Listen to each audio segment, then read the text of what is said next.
Salut et bienvenue sur la chaîne. Ce soir, on va parler, comme tu as pu peut-être le voir dans le titre, de Devin, qui est en gros le premier AI Software Engineer, qui est une espèce d'implémentation de ce que ferait un développeur web et, euh, et de manière automatique avec de l'IA. On va parler un peu de toute cette hype qu'il y a autour parce que moi, c'est une hype qui m'a beaucoup angoissé quand c'est sorti. Je me suis dit, ah, mais c'est ouf, mon métier va disparaître, etc. Je suis reparti dans des espèces de stress qu'on a un petit peu régulièrement quand il y a des grosses news IA qui sortent.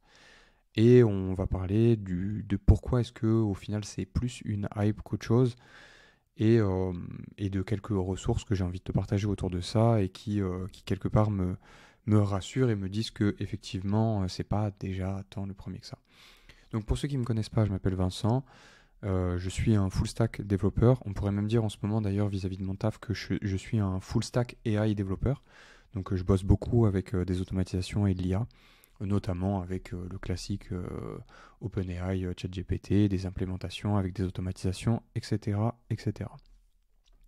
Donc le sujet de ce soir, c'est le compte Cognition Labs sur Twitter qui a sorti un tweet qui a ultra buzzé, on peut dire, hein, puisqu'il y a quand même 27 millions de vues. Quand on voit le nombre de bookmarks, c'est hallucinant. Et donc, je vais pas jouer la vidéo en entière, mais je vais juste vous montrer quelques images. Donc, qu'est-ce que c'est je vous recommande d'aller la voir, je mettrai certainement le tweet dans la description. Qu'est-ce que c'est Devin AI? En gros, c'est une IA qui est une interface, on va dire, qui comporte un- une entrée pour prompter, pour donner des infos, son propre terminal, son propre éditeur de code et son propre navigateur web. Donc il faut imaginer en gros que c'est un peu du coup un software engineer puisque nous en tant que développeur web ce qu'on fait c'est ça en fait, c'est que on se fait en quelque sorte une liste de tasks, souvent on le fait dans notre tête, mais voilà on fait une liste de tâches, ensuite on va chercher sur internet, on regarde, on lit de la documentation, on essaye des trucs, on trouve un bug, on cherche le bug, pourquoi est-ce que ça a marché ou pas, si ça a marché, enfin si c'est un truc simple on corrige, si c'est quelque chose qu'on ne connaît pas, on cherche des infos. Une fois qu'on a nos nouvelles infos et qu'on a updaté nos informations, eh ben on réessaye d'écrire du code et en général, ça passe ou ça passe pas et on itère comme ça. C'est tout le métier d'un développeur web, c'est de faire ça toute la journée. Et donc là, Devin AI, ce qu'il fait, c'est qu'il fait ce taf-là et il l'automatise. Donc ça veut dire que quand tu lui demandes de faire un truc, il va faire un plan d'action et ensuite il va l'exécuter point par point. Et ensuite, il va produire des résultats. S'il voit qu'ils ne sont pas satisfaisants, il va itérer, réessayer. Il va aller chercher son erreur. Il va essayer de modifier son code. Une fois qu'il l'a modifié, il va recommencer et voir si ça fonctionne. Donc, tout ça, c'est ce que je disais, c'est ce qu'un développeur fait. Donc là, on voit les différentes images de ça. Maintenant, il y a quand même des choses qui sont pas vraies dans ce qu'il dit. Et ça, du coup, je vais vous mettre en lien et je vais vous montrer juste après une vidéo de Volo, qui est un très bon youtubeur sur l'IA à suivre, et qui m'a permis de relativiser un petit peu sur le sujet et de me rendre compte que, en fait, c'est un truc qu'on a déjà depuis un moment et, euh, et que jusqu'à maintenant, ça nous a pas remplacé, ça n'a pas remplacé les développeurs. C'est même plutôt un bon outil, mais c'est incomplet en fait. Le résultat est pas assez satisfaisant aujourd'hui en tout cas. Alors, ça ne veut pas dire que ça ne va pas évoluer dans ce sens-là et que ce n'est pas menaçant, mais aujourd'hui, cette implémentation-là, en quelque sorte, on l'a déjà depuis un moment et elle remplace pas un développeur. Donc, il y a aussi d'autres gars comme lui qui disent que finalement, le métier de développeur va de plus en plus s'orienter autour d'être un pilote d'intelligence artificielle. Et il y a de grandes chances, et je partage aussi cet avis, qu'on va quand même vers un truc où moi aujourd'hui dans mon métier depuis quelques temps maintenant, euh, on pourra en parler dans une vidéo séparée, mais je me rends compte que la proportion de code que j'écris, elle est bien moindre maintenant parce qu'il y a énormément de trucs pour aller plus rapidement que je fais générer à Copilot ou que je fais générer à ChatGPT, etc. Et où moi je contrôle la qualité. Donc souvent, plutôt que de galérer à lire des documentations, à écrire une fonction, je vais lui demander des trucs Et moi, j'ai des standards de code que je connais et que je suis, on va dire, où je vais me dire, ok, bah là, le code, il est satisfaisant, c'est pas du code brouillon, etc. Ou alors, le code va pas me convenir et je vais le modifier pour arriver au truc. Bref, un des arguments de Volo, donc je vais vous le mettre juste à l'écran juste après, c'est que déjà, ce benchmark, il est totalement faux. Déjà, il n'y a aucun monde où Llama 7b, il est meilleur que GPT-4 euh, pour, euh, pour résoudre des problèmes de code, jusqu'à preuve du contraire. Euh, et du coup, déjà, le benchmark, ne serait-ce que de ce côté-là, il est un peu chelou. Mais au-delà de ça, le plus gros problème de ce benchmark, et là où finalement les mecs construisent un peu une espèce de hype autour de leur truc, c'est que Devin, c'est pas un modèle. Là, ce que vous voyez dans ce benchmark, c'est des modèles. Claude 2, c'est un modèle, Llama 13b, c'est un modèle, GPT-4, c'est un modèle d'IA. Devin, c'est pas un modèle d'IA. Devin, c'est un agent. Et donc, les agents, c'est une façon d'utiliser les modèles d'IA qui est différente. Et ça, comme Volo le souligne, donc je vais vous mettre vite fait qui c'est la vidéo dont je parle et je vous recommande d'aller la voir. Donc, c'est cette vidéo, Devin AI Agent is way overhyped. Et donc là, ici, vous pouvez aller voir un peu ce qu'il en dit et pourquoi est-ce qu'il pense que c'est pas que c'est juste une grosse hype et que ça sert à rien de stresser par rapport à ça. Et d'ailleurs, il fait une démo qui est hyper intéressante, vous pouvez aller voir, où il recrée Devin à l'arrache et il montre qu'en fait euh, c'est juste vraiment c'est créer un agent en fait. Vous créez un agent qui a différentes actions qu'il est capable de faire et où vous pouvez lui dire bah voilà, si tu as une erreur, et bah appelle cette fonction pour corriger ton erreur, prends le retour, utilise-le, etc. Et ça, c'est des choses qu'on a déjà vu apparaître sur le marché depuis déjà plus d'un an au final. Moi, quand tout ça, ça sortait, j'utilisais déjà AutoGPT et Baby AGI et tous ces projets que j'avais été testés un petit peu. Donc il y en a quelques-uns ici sur Taskade, il y a une liste. Moi, j'ai utilisé AutoGen, je sais plus. Mais ce qui est sûr, c'est que j'ai utilisé cela. Baby AGI, je crois que je l'ai utilisé. AutoGPT, je les ai utilisés. Et donc ça, c'était même déjà avant qu'il y ait vraiment des implémentations faciles à faire des agents. Il y avait déjà des gars qui avaient bossé sur ce système de prendre une IA, de lui donner accès à Internet et prendre ce résultat et l'utiliser. Voilà, par exemple, appeler une fonctionnalité d'email, la donner à une IA, lui dire de répondre avec du JSON pour pouvoir appeler en fonction des paramètres qui sont retournés, etc. Donc ce projet, il est super bien. C'est un projet open source. Et donc vous avez plein de projets comme ça, que ce soit AutoGPT, Baby AGI, tout ça, où il y a les repositories GitHub, et vous avez juste à le mettre sur votre machine et à le faire tourner. Donc vous faites un Docker Compose Up en gros dans les projets et ça va lancer les trucs. Après vous devez mettre vos clés d'API et vous pouvez faire tourner le projet. Et donc quelque part ce truc là, c'est un peu le point de Volo dans sa vidéo, c'est que les agents, ça fait un moment que ça existe en fait. Ça fait un moment que ça existe et ça remplace pas un développeur. À l'heure d'aujourd'hui, c'est pas le cas.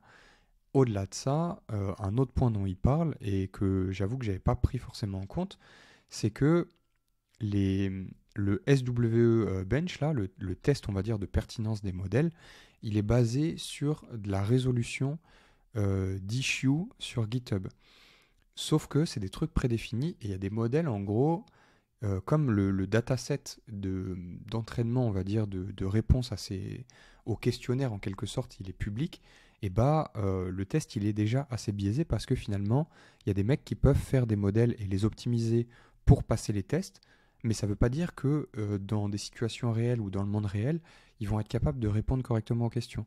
D'ailleurs, c'est ce qu'avait fait peut-être Google, je ne sais plus, mais je sais qu'il n'y a pas longtemps, il y a un modèle qui était sorti où il disait ouais les résultats des tests ils sont incroyables, etc.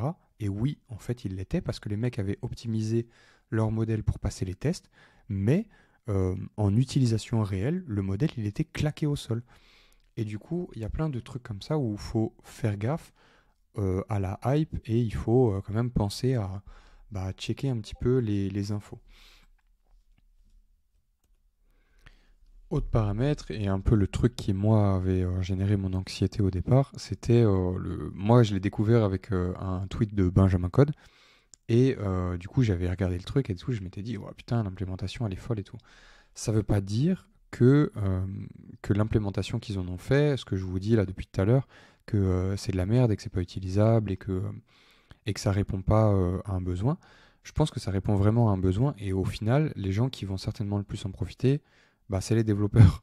Et en tant que développeur, piloter ce genre de truc, potentiellement, ça peut nous faire gagner énormément de temps sur certains projets, mais à l'heure d'aujourd'hui, il y a très peu d'entreprises qui sont prêtes à avoir du code qui est généré comme ça et qui est pas vérifié en fait. On ne peut pas se permettre d'avoir une IA qui code tout et où l'humain contrôle rien.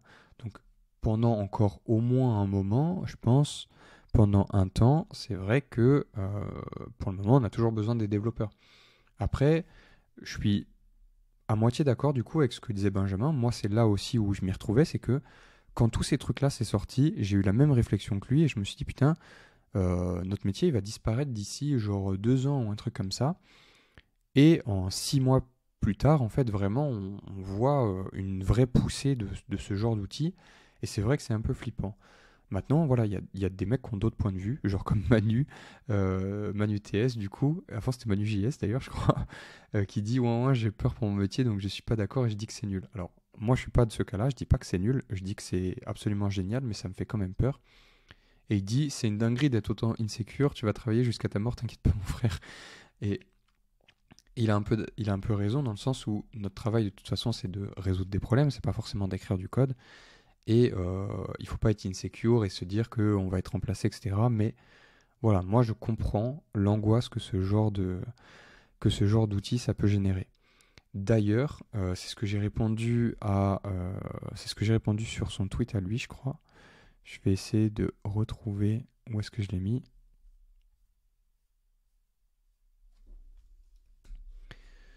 Un autre point du coup qui est le point coût, c'est ce que j'avais répondu sur du coup le tweet de Benjamin. Moi j'ai répondu ce truc-là. J'aurais bien aimé d'ailleurs avoir des retours sur ce truc-là aussi. C'est l'aspect prix autour du développement web. Et donc il y a une vidéo de Matthew Berman que je suis et dont je parle souvent sur la chaîne parce que je l'aime beaucoup. Euh, alors toi tu te tais en fait juste. J'arrive pas à le muter. Voilà. Et ce que lui il dit dans la vidéo à ce moment-là, c'est un passage d'une conférence d'un mec qui calcule le coût d'un développeur pour écrire du code et qui explique à quel point le coût du code écrit par l'IA, il est complètement dérisoire par rapport au coût d'un développeur. Déjà parce que une AI, elle prend pas de pause, parce que c'est facile à scaler, de mettre plusieurs agents en parallèle. euh, c'est beaucoup beaucoup moins cher qu'un programmeur humain, etc., etc. Et un ingé web, mine de rien, ça prend des années à entraîner. Moi, je suis toujours pas incroyablement fort, mais pendant des années, j'étais claqué au sol. Enfin, j'étais pas vraiment un bon dev. Et, et donc, lui, il fait le calcul et il explique que par rapport à il montre dans la vidéo, c'est hyper intéressant ce passage-là, il montre le coût d'un humain par jour pour une compagnie en Amérique, d'un développeur. Non seulement parce que le développeur il coûte cher à payer, mais au-delà de ça, il y a les taxes, il y a son plan d'épargne, il y a plein de trucs en fait. Et du coup, il en vient à la conclusion que ça coûte genre 1200 par jour à la compagnie d'avoir ce mec-là. Et après, il fait le calcul euh, pour l'IA en termes de nombre de tokens et il montre le rapport pour écrire la même quantité de code, même s'il y a plusieurs prompts, etc. Il dit pour le même nombre de code qui est validé par jour d'un humain, et bah, ça coûte tant. Voilà, et du coup, là, on voit que le rapport, il est 0 fois 12, 0,12 versus 1200 dollars par jour. C'est un rapport de fois 10 000. Donc même si effectivement, là, le calcul, il est un peu abusé, mais même si vous faites je sais pas, un fois 10, vous êtes toujours tellement, tellement en dessous du coup d'un développeur en fait. Donc c'est vrai que ça pose question. Enfin, ce truc-là, moi je trouve que c'est à prendre en compte. Effectivement, le genre d'outil comme Devin, bien poussé et bien fait, c'est soit ça va devenir un très bon assistant pour les développeurs pour pouvoir aller plus vite, et du coup, soit un développeur pourra faire beaucoup plus, et du coup, tant mieux parce que des développeurs aujourd'hui, on n'en a pas assez, soit au bout d'un moment, bah, effectivement, les entreprises vont arrêter de recruter des développeurs, ou en tout cas, au lieu d'en recruter peut-être 4, et ben, elles en recruteront un parce qu'il sera capable de tout faire. Donc voilà, moi, tout ça, je suis curieux d'avoir vos avis. Honnêtement, c'est vraiment une discussion qui m'intéresse énormément d'avoir. Et du coup, n'hésitez pas à mettre dans les commentaires, je discuterai avec vous. Vous pouvez aussi passer souvent dans les descriptions de mes vidéos, je mets le Discord en description. N'hésitez pas à rejoindre le Discord si vous voulez discuter de ça. Moi, je serais ravi d'échanger de ça avec des gens. Mais c'est vrai que bah, il y a une petite part qui est inquiétante. Maintenant, il faut relativiser et pas se mettre non plus un énorme stress. Pour le moment, apparemment, on n'est pas vraiment prêt d'être remplacé. L'autre vidéo dont je peux vous parler rapidement, mais pas vous donner en détail parce que je ne l'ai pas encore regardé, c'est Théo T3 qui lui aussi en a parlé. Et du coup, j'irai regarder cette vidéo de 45 minutes et peut-être que je referai un petit retour très rapide dessus. Mais il avait l'air de dire aussi, lui, que c'était plutôt une hype. J'ai eu l'impression. Après, je suis pas sûr. Voilà, Breaking Down, To Do Up, Prodigy Moment, Meet the Team. Bref, ce que je vous recommande de faire de toute façon, c'est de vous rendre sur le truc de Devin. Moi, c'est ce que j'ai fait. Et de faire une demande pour pouvoir l'avoir. Et moi, si j'ai la chance de pouvoir le tester, bah, je ferai des tests sur YouTube et je vous montrerai un petit peu à quoi ça ressemble. Voilà, j'avais vraiment vraiment envie de parler de ce sujet. Il y a pas mal de sujets dernièrement dont j'ai eu très très envie de vous parler et que je vous ai pas encore parlé parce que j'avais pas le temps. Notamment le projet EMO de l'équipe de Alibaba Group qui permet de faire de la génération de vidéos ultra réalistes à partir d'une image avec une voix. Bref, il y a plein de trucs de fou dans le fil de l'IA. Honnêtement, sur la chaîne, on va se concentrer globalement quasiment que là-dessus parce qu'il y a déjà tellement de choses à parler et moi, ça me passionne en fait. Ça me rend complètement dingue. Tout ce qui est développement SaaS et tout ce qui est IA, c'est la folie. Je pourrais en bouffer tous les jours. Voilà, je vous laisse avec ça. Si vous êtes encore là, et ben déjà, je vous remercie de m'avoir écouté jusque-là. Si vous avez envie d'échanger, voilà, comme je vous disais, n'hésitez pas à mettre dans les commentaires. Ça aide aussi à référencer la vidéo. Et voilà, si le contenu vous plaît, n'hésitez pas à lâcher un like, à vous abonner pour voir la suite, etc. Je vous souhaite une très très bonne soirée. Je vous retrouve dans une prochaine vidéo très bientôt, j'espère. Salut!